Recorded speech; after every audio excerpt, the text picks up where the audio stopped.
ಎಲ್ಲರಿಗೂ ನಮಸ್ಕಾರ. ಅಚೀವರ್ ಸಂಸ್ಥೆಯ ವಿಶೇಷ ಸಂಚಿಕೆಗೆ ಸ್ವಾಗತ. ಸ್ನೇಹಿತರೆ, ಡಿಪ್ಲೊಮಾ ಸಿಇಟಿ 2026ರ ಅರ್ಜಿ ಇನ್ನೇನು ಅಂತಿಮ ಘಟ್ಟಕ್ಕೆ ಬಂದಿದೆ. ಸೊ ಸುಮಾರು ಜನ ಡೌಟ್ಸ್ ಕೇಳ್ತಾ ಇದ್ರಿ, ಸರ್ ಕ್ಲಾಸ್ ಅಂದ್ರೆ ಏನು, ಕ್ಲಾಸ್ ಎ ಕೊಟ್ರೆ ಏನಾಗುತ್ತೆ, ಅಥವಾ ಸುಮಾರು ಜನ ಅಂತಿಮವಾಗಿ ತುಂಬಾ ಡೌಟ್ಸ್ ಕೇಳ್ತಾ ಇದ್ರಿ. ಸೊ ಹಾಗಾಗಿ ಈ ಒಂದು ವಿಶೇಷ ವಿಡಿಯೋನ ತೆಗೆದುಕೊ ಬಂದಿದ್ದೀನಿ. ಸೊ ಈ ವಿಡಿಯೋದಲ್ಲಿ ನಾನು ಡಿಪ್ಲೊಮಾ ಸಿಇಟಿ 2026 ಅರ್ಜಿ ತುಂಬುವಂತ ದಿನಾಂಕ ವಿಸ್ತರಣೆ ಆಗಿರುವಂತದ್ದು, ಸೊ ಅದ್ರ ಬಗ್ಗೆ ಮಾಹಿತಿ ಕೊಡ್ತೀನಿ.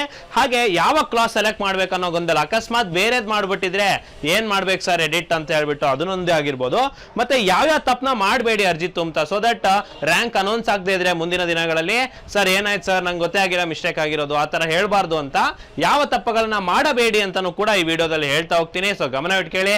ಸೊ ಯಾರ್ಯಾರು ಅಂತಿಮ ವರ್ಷದ ಡಿಪ್ಲೊಮಾವನ್ನು ಓದ್ತಾ ಇದ್ದೀರಾ, ನೀವೆಲ್ಲರೂ ಕೂಡ ಇಂಜಿನಿಯರಿಂಗ್ ಗೆ ಲ್ಯಾಟ್ರಲ್ ಎಂಟ್ರಿಯನ್ನ ಪಡಿಲಿಕ್ಕೆ ಈ ಒಂದು ಎಕ್ಸಾಮ್ ಇದೆ, ಡಿಪ್ಲೊಮಾ ಸಿಇಟಿ 2026.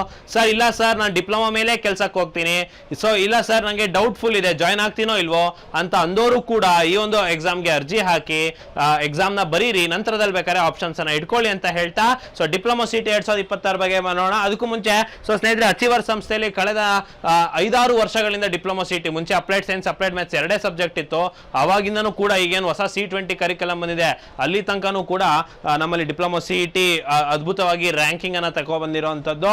ಸೊ ನೀವು ನೋಡ್ತಾ ಇರ್ಬೋದು, ರ್ಯಾಂಕ್ 132 ರಾಜ್ಯಕ್ಕೆ ಈ ತರ ಒಳ್ಳೆ ರಿಸಲ್ಟ್ಸ್ ಬಂದಿರುವಂತದ್ದು. ಸೊ ಕಳೆದ ಸಾಲಿನ ರಿಸಲ್ಟ್ಸ್ ಕೂಡ ನೀವು ನೋಡಬಹುದು. ಸೊ ಟಾಪ್ ರಿಸಲ್ಟ್ಸ್ ಅಚೀವರ್ ಸಂಸ್ಥೆಯಲ್ಲಿ ಬಂದಿರುವಂತದ್ದು.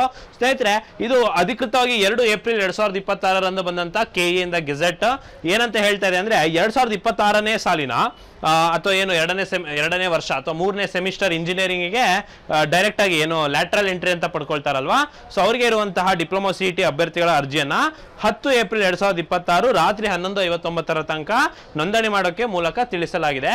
ಮತ್ತೆ ಇನ್ನೊಂದು ತುಂಬಾ ಇಂಪಾರ್ಟೆಂಟ್ ಲೈನ್ ನೀವು ಇಲ್ಲಿ ಗಮನಿಸಬೇಕು, ನೋಂದಣಿ ಮಾಡಲು ಮತ್ತೊಮ್ಮೆ ದಿನಾಂಕವನ್ನ ವಿಸ್ತರಿಸಲಾಗುವುದಿಲ್ಲ ಅಂತಂದ್ರೆ 2ನೇ ತಾರೀಕು ಲಾಸ್ಟ್ ಡೇಟ್ ಇತ್ತು, 3ನೇ ತಾರೀಕು. ಸೊ ಅಷ್ಟರಲ್ಲಿ ಯಾರೋ ಸುಮಾರು ಜನ ಅಪ್ಲೈ ಮಾಡಿರಲಿಲ್ಲ ಅಥವಾ ಏನೋ ಪೇಮೆಂಟ್ ಫೇಲ್ಯೂರ್ಸ್ ಬರ್ತಾ ಇತ್ತು. ಸೊ ತುಂಬಾ ಗೊಂದಲದಲ್ಲಾಗಿದ್ರಿ, ಸರ್ ಇನ್ನು RD ನಂಬರ್ ನಾವು ಹೊಸದಾಗಿ ಕ್ಯಾಸ್ಟ್ ಇನ್ಕಮ್ ಸರ್ಟಿಫಿಕೇಟ್ ಆಗ ಕೊಟ್ಟಿದ್ದೀವಿ ಸರ್, ಇನ್ನೂ ಜನರೇಟ್ ಆಗಿರ್ಲಿಲ್ಲ ಸರ್, ಏನ್ ಮಾಡೋದು ಅಂತ ತುಂಬಾ ಗೊಂದಲದಲ್ಲಿದ್ರಿ. ಸೊ ನಿಮ್ಮೆಲ್ಲರಿಗೂ ಕೂಡ ಒಂದು ಸಿಹಿ ಸಿದ್ದು ರೀತಿ 10ನೇ ತಾರೀಕು ತನಕ ಡೇಟ್ ಎಕ್ಸ್ಟೆಂಡ್ ಆಗಿದೆ ಅರ್ಜಿ ತುಂಬಲಿಕ್ಕೆ. ಸೊ ಯಾರ್ಯಾರು ಇನ್ನೂ ತುಂಬಿಲ್ಲ ತುಂಬಿ ಅಂತ ಹೇಳ್ತಾ. ಸೊ ಸ್ನೇಹಿತರೆ, ಇದು ನೋಡಿ ಕೆಎಲ್ಲಿ ಬಿಟ್ಟಿರೋ ಹೊಸ ಮ್ಯಾನ್ಯುಯಲ್ ಏನ್ ಮಾಡ್ಬಿಟ್ಟಿದ್ದ ಅಂದ್ರೆ ಈ ಮಾಹಿತಿ ಬುಲೆಟಿನ್ ಮತ್ತೆ ಏನ್ ಅಪ್ಲಿಕೇಶನ್ ಬ್ರೋಚರ್ ಇತ್ತಲ್ವಾ ಅದು ತೆಗೆದುಬಿಟ್ಟಿದ್ದ. ನಾವು ಹೋಗಿ ವೆಬ್ಸೈಟ್ ಕ್ಲಿಕ್ ಮಾಡಿದ್ರೆ ಎರರ್ ಅಂತ ಬರ್ತಾ ಇತ್ತು. ಸೊ ತುಂಬಾ ರೀಸೆಂಟ್ ಆಗಿ ಮತ್ತೆ ಅದನ್ನ ಅಪ್ಡೇಟ್ ಮಾಡಿದ್ದಾನೆ. ಸೊ PDF ಕೂಡ ಡೌನ್ಲೋಡ್ ಮಾಡ್ಬೋದು. ಆ ಒಂದು PDF ನ ಇಟ್ಕೊಂಡೆ ನಾನು ನಿಮಗೆ ಇವತ್ತು ಆ ವಿಡಿಯೋನ ಮಾಡ್ತಿರೋಂಥದ್ದು. ಸೊ ಅಪ್ಲಿಕೇಶನ್ ಸ್ಟಾರ್ಟ್ ಆಗಿದೆ. ಅಪ್ಲಿಕೇಶನ್ ಎಂಡ್ ಡೇಟ್ ಚೇಂಜ್ ಆಗಿದೆ ನೋಡಿ, 10 ಏಪ್ರಿಲ್ 2026. ಪೇಮೆಂಟ್ ಮಾಡೋಕೆ ಕೂಡ 10 ಏಪ್ರಿಲ್ ಲಾಸ್ಟ್ ಡೇಟು. ಸೊ ಇಲ್ಲಿ ಏನ್ ನೋಡಿ, ನೀವು ಒಂದು ಗಮನಿಸಬಹುದು, DCT ಎಕ್ಸಾಮ್ ಡೇಟ್ ಮುಂಚೆ ಅನೌನ್ಸ್ ಮಾಡ್ದಂಗೆ 23ನೇ ತಾರೀಕು ಮೇನಾ ಸರ್ ಅಂತ ಅಂದ್ರೆ, ಸೊ ಇಲ್ಲ ಡೇಟ್ ಚೇಂಜ್ ಆಗ್ಬೋದು. ಯಾಕಂತಂದ್ರೆ PGCT MBA ಮತ್ತು MCA ಡೇಟನ್ನ 23, 24 ಮೇಗೆ ಇಟ್ಟಿರೋದ್ರಿಂದ 23, 24 ಮೇಗೆ ಇಟ್ಟಿರೋದ್ರಿಂದ ಡಿಪ್ಲೊಮಾ ಸಿಇಟಿನೂ ಕೂಡ ಅವತ್ತೇ ಮಾಡ್ತಾನ ಅಂದ್ರೆ ಸ್ವಲ್ಪ ಡೌಟ್ಫುಲ್ ಇದೆ. ಸೊ ಹೇಗೆ ಅಪ್ಲಿಕೇಶನ್ ಸ್ವಲ್ಪ ಎಕ್ಸ್ಟೆಂಡ್ ಆಯಿತು, ಡಿಪ್ಲೊಮಾ ಸಿಇಟಿ ಎಕ್ಸಾಮ್ ಕೂಡ ಎಕ್ಸ್ಟೆಂಡ್ ಆಗಿರ್ಬೋದು. ಮೋಸ್ಟ್ ಪ್ರೊಬ್ಯಾಬ್ಲಿ ಆ ವೀಕ್ ಲಾಸ್ಟಿಗೆ ಅಥವಾ ನೆಕ್ಸ್ಟ್ ಜೂನ್ ಮಂತಿನ ಮೊದಲನೇ ವಾರದಲ್ಲಿ ಎಕ್ಸಾಮ್ಸ್ ಆಗ್ಬೋದು ಅಂತ ಹೇಳ್ತಾ. ಸೊ ಇದ್ರ ಬಗ್ಗೆ ಇನ್ನೂ ಹೆಚ್ಚಿನ ಮಾಹಿತಿ ಪುಸ್ತಕ ಏನು ಇನ್ಫಾರ್ಮೇಶನ್ ಬುಲೆಟಿನ್ ಇದೆ ಅದನ್ನ ಇಟ್ಕೊಂಡು ಹೇಳ್ತಿರೋವಂಥದ್ದು. ಸೊ ಇಲ್ಲಿ ನೋಡಿ, ಇಂಜಿನಿಯರಿಂಗ್ ಈ ಹೋಗುವಂಥವರಿಗೆ ಲ್ಯಾಟ್ರಲ್ ಎಂಟ್ರಿ ಅಂತವ್ರಿಗೆ ಇರುವಂತಹ ಡಿಪ್ಲೊಮಾ ಸಿಇಟಿ ಕೋರ್ಸ್ ಬರೀ ಅವರಿಗಷ್ಟೇ ಇಲ್ಲ, ಕೆಲವರು ವರ್ಕಿಂಗ್ ಪ್ರೊಫೆಷನಲ್ಗಿರು ಕೂಡ ಎಂಟ್ರೆನ್ಸ್ ಇದೆ. GTTC ಮಾಡಿದಂಥವರಿಗೆ ಟೂಲ್ ಅಂಡ್ ಟ್ರೈನಿಂಗ್ ಅಂತ ಏನು ಮಾಡಿರ್ತಾರೆ ಅವ್ರಿಗೂ ಕೂಡ ಈ ಒಂದು ಎಕ್ಸಾಮ್ ಬರುತ್ತೆ. ಸೊ ಹೆಚ್ಚಿನ ಮಾಹಿತಿಯನ್ನು ನಾನು ನಿಮಗೆ ಇಲ್ಲಿ ಕೊಟ್ಟಿದ್ದೀನಿ, ಅಧಿಕೃತ ಇನ್ಫಾರ್ಮೇಶನ್ ಬುಲೆಟಿಂದಾನೇ ಕೊಟ್ಟಿದ್ದೀನಿ. ಸೊ ನೀವೇನು ಮಾಡ್ಬೇಕಂದ್ರೆ ಏನೇನು ಬೇಕು ಅಂತ ಕಡ್ಡಾಯವಾಗಿ ಒಂದು ಅರ್ಜಿ ತುಂಬಬೇಕು, ನೀವು ಆನ್ಲೈನ್ ಅರ್ಜಿ ತುಂಬಬೇಕು, ಅದು ಪ್ರೊಸೆಸ್ನ ತೋರಿಸ್ತೀನಿ. ಎರಡನೇದು, ನಿಮ್ಮ ಕ್ವಾಲಿಫೈಯಿಂಗ್ ಎಕ್ಸಾಮಿನೇಷನ್ ಮಾರ್ಕ್ಸ್ ನಿಮ್ಮ ಹತ್ರ ಗೊತ್ತಿರಬೇಕು. ಅಂದ್ರೆ ಕ್ವಾಲಿಫೈಯಿಂಗ್ ಎಕ್ಸಾಮ್ ಮಾರ್ಕ್ಸ್ ಅಂತಂದ್ರೆ ನಿಮ್ಮ ಡಿಪ್ಲೊಮಾ ಮಾರ್ಕ್ಸ್ ನಿಮಗೆ ಗೊತ್ತಿರಬೇಕು, ಮಾರ್ಕ್ಸ್ ಕಾರ್ಡ್ಗಳಿರಬೇಕು.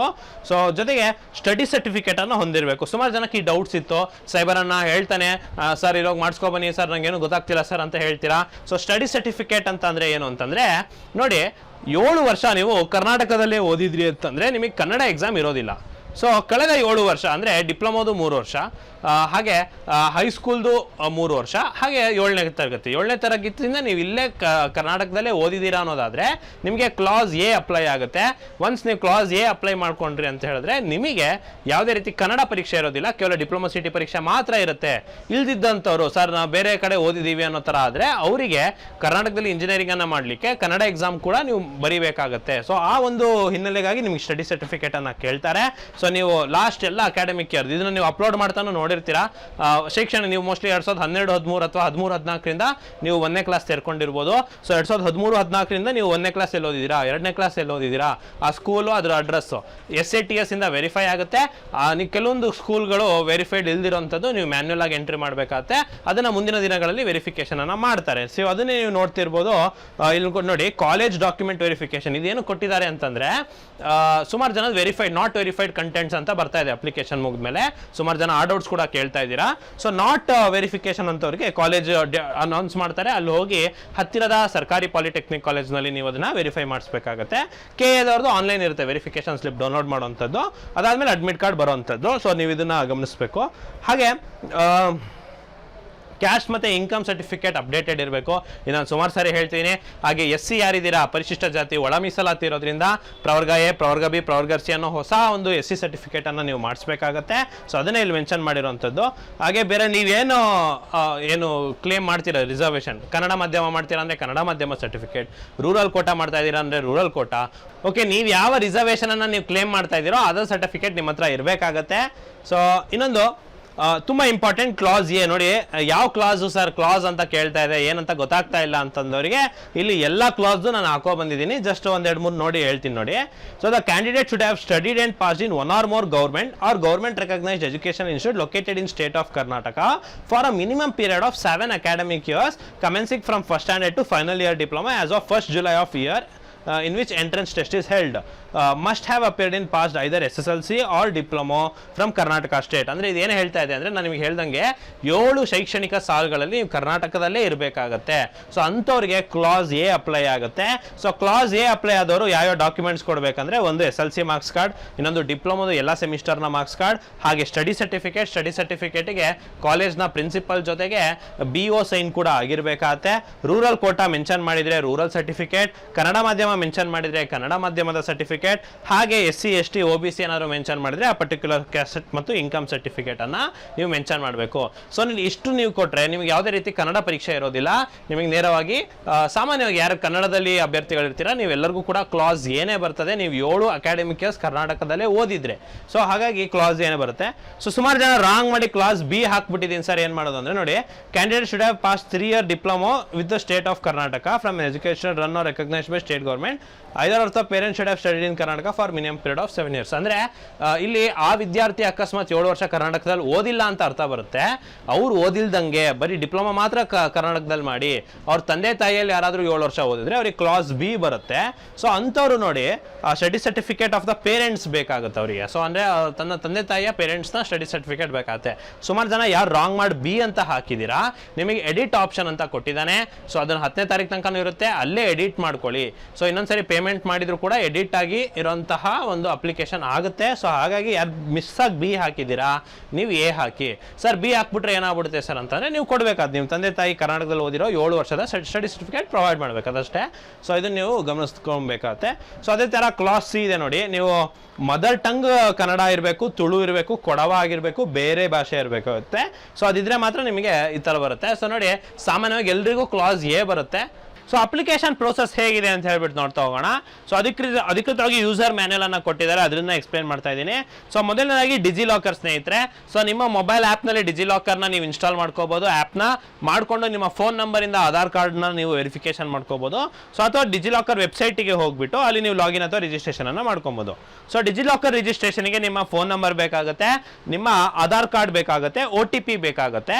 ಸೊ ಒನ್ಸ್ ನೀವು ಡಿಜಿಲಾಕರ್ನ ರಿಜಿಸ್ಟ್ರೇಷನ್ ಮಾಡಾದ್ಮೇಲೆ ನೀವು ನಿಮ್ಮ SSLC ಮಾರ್ಕ್ಸ್ ಕಾರ್ಡ್, ನಿಮ್ಮ ಡಿಪ್ಲೊಮಾ ಮಾರ್ಕ್ಸ್ ಕಾರ್ಡ್, ಹಾಗೆ ನಿಮ್ಮ ಇತರೆ ಡಾಕ್ಯುಮೆಂಟ್ಸ್ ಅನ್ನ ನೀವು ಫೆಚ್ ಮಾಡಬೇಕಾಗುತ್ತೆ ನೀವು ಡಿಜಿಲಾಕರ್ನಲ್ಲಿ ಆ್ಯಪ್ನಲ್ಲಿ. ಸೊ ಇದನ್ನು ನೀವು ಮೊಬೈಲ್ ಆ್ಯಪಲ್ಲಿ ಮಾಡಿದ್ರೆ ಇನ್ನೂ ಸುಲಭವಾಗಿರುತ್ತೆ, ವೆಬ್ಸೈಟಲ್ಲಿ ಸಹ ಮಾಡ್ಬೋದು. ಹಾಗೆಯೇ ಒನ್ಸ್ ಡಿಜಿಲಾಕರ್ನ ರಿಜಿಸ್ಟ್ರೇಷನ್ ಮಾಡಿದ ತಕ್ಷಣ ಸೊ ನಾನು ನಿಮಗೆ ಹೇಗೆ ತೋರಿಸಿದೆ, KCET ಅನ್ನೋ KEA ವೆಬ್ಸೈಟಿಗೆ ಹೋಗಿ ಡಿಪ್ಲೊಮಾ CETಗೆ ಹೋದರೆ ಸೊ ಅಲ್ಲಿ ನಿಮಗೆ ಅಪ್ಲಿಕೇಶನ್ ಓಪನ್ ಆಗುತ್ತೆ.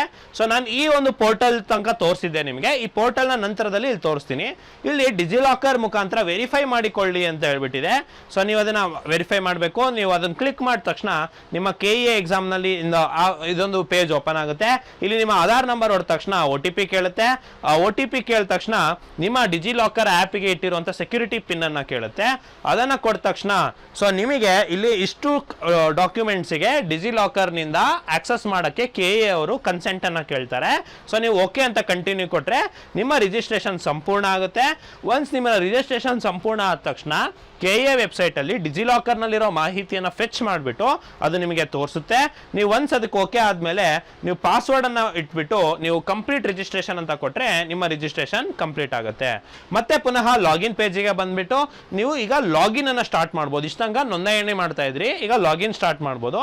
ಸೊ ಹಾಗೆ ನೀವು ಯೂಸರ್ ನೇಮನ್ನು ಹೊಡೆದ ತಕ್ಷಣ ನಿಮಗೆ SMS ಬೇಕಾ, ಇಮೇಲ್ OTP ಬೇಕಾ, ವಾಟ್ಸಪ್ OTP ಬೇಕಾ ಅಂತ ಕೇಳುತ್ತೆ. ನೀವು ಯಾವುದಲ್ಲಾದರೂ ಒಂದರಲ್ಲಿ OTPಯನ್ನು ತೆಗೆದುಕೊಂಡು ನೀವೇನು ಮಾಡಬೇಕಾಗತ್ತೆ, ಲಾಗಿನ್ ಅನ್ನು ಮಾಡಬೇಕಾಗತ್ತೆ. ಸೊ ಒನ್ಸ್ ಲಾಗಿನ್ ಆದ ತಕ್ಷಣ ನಿಮಗೆ ಒಂದು ಡ್ಯಾಶ್ ಬೋರ್ಡ್ ಓಪನ್ ಆಗುತ್ತೆ. ಈ ಡ್ಯಾಶ್ ಬೋರ್ಡ್ ಅಲ್ಲಿ ನಿಮಗೆ ಆಲ್ಮೋಸ್ಟ್ ಒಂದು 7 ರೀತಿಯ ರಿಜಿಸ್ಟ್ರೇಷನ್ ಪ್ರೋಸೆಸ್ ಇರುತ್ತೆ.